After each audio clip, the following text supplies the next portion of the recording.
With the new Tsunami 2 decoder, we have added in a lot of new Hyperlight features that have required a little bit of change to the way that the Hyperlights work. With many modern locomotives, you're going to see ditch lights on the front and possibly the rear of the locomotive, and in many cases these lights flash when the horn is blown. So we're going to show you how to do that. So first, we're going to turn on our ditch lights, and we can have them both come on with the same button.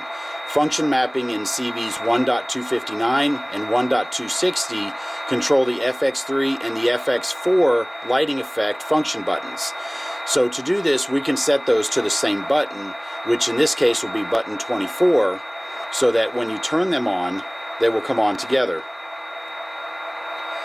Now we want to make sure that they flash and alternate when the horn is blown. At the moment, they don't.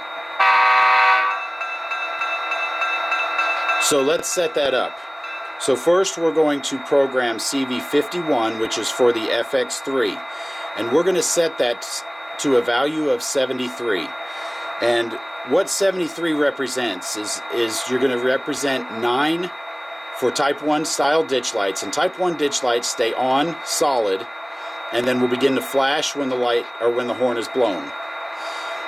Then you're going to add 64 to enable crossing logic, and that means that the effect happens when the horn is blown. So we're going to set CV51 to a value of 73. Now the next one is the other ditch light, which will be 52, which is the FX4.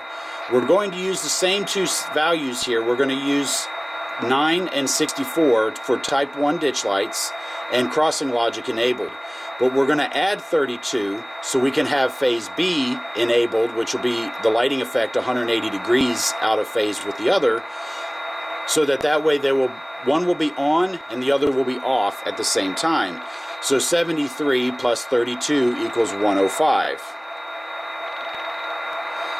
So now let's take a look and see what happens when we blow the horn. And you can see how those ditch lights now will alternate and flash. You can adjust the flash rate in CV59, so you can determine how quickly they will flash back and forth, and then you can adjust the hold time. You can determine how long the lights will flash in CV60. For more information, please visit our website at SoundTraxx.com.